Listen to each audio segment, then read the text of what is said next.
नमस्कार, मैं कविता उनियाल, आप देख रहे हैं मीडिया टुडे टीवी। अरब देश कतर अब राजशाही से निकलकर लोकतंत्र की तरफ बढ़ रहा है। कतर में पहली बार राष्ट्रीय चुनाव हुए।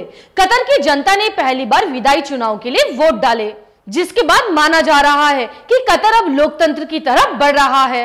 ये मतदान देश की सलाहकार परिषद यानी शूरा काउंसिल के लिए हुआ है।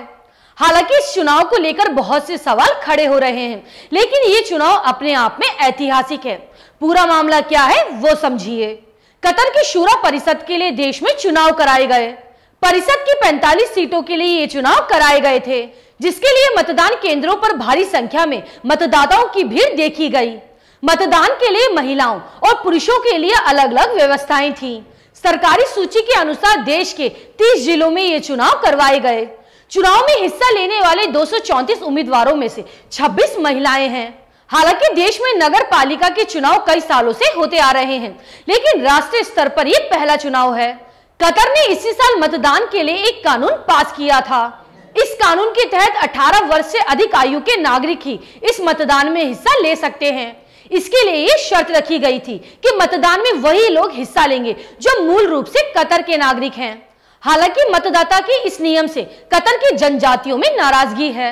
अल मुर्रा समुदाय के लोग इस नियम को लेकर नाखुश हैं।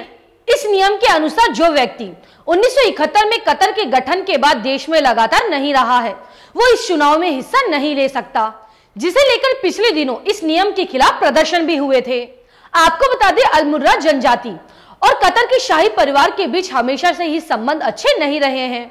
इसका अंदाजा इसी बात से लगाया जा सकता है, जब 2017 में कतर और सऊदी के बीच तनातनी बढ़ी थी, तब इस समुदाय ने सऊदी अरब का साथ दिया था।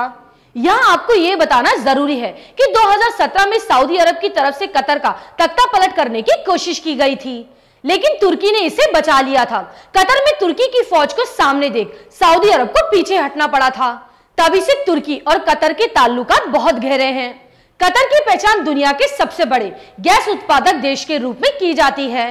कतर एकमात्र ऐसा देश है जिसका कोई नागरिक गरीब नहीं है। कतर में हर एक व्यक्ति की आय $59,000 है। अमेरिका कतर का सबसे बड़ा सहयोगी है। अगले साल कतर में फुटबॉल विश्व कप खेला जाना है, जिससे पहले कतर दुनिया के सामने अपनी छवि सुधारना चाहता है। वो अपने आप को दुनिया में लोकतांत्रिक देश के रूप में दिखाना चाहता है। 2009 में शूरा के लिए मतदान की मांग उठी थी, लेकिन उस वक्त इसे नहीं माना गया था। लेकिन शूरा के लिए अब मतदान कराए गए हैं। कतर में सबसे अधिक संख्या उन लोगों की है जो बाहर से आकर कतर में काम करते हैं। कतर की आबादी 30 लाख है, लेकिन इनमें से सिर्फ 3 लाख लोग ही वोटिंग कर सकते हैं। अब मिलेंगे अगली खबर के साथ। आपको मेरी ये न्यूज कैसी लगे मुझे कमेंट करके जरूर बताएं। शुक्रिया।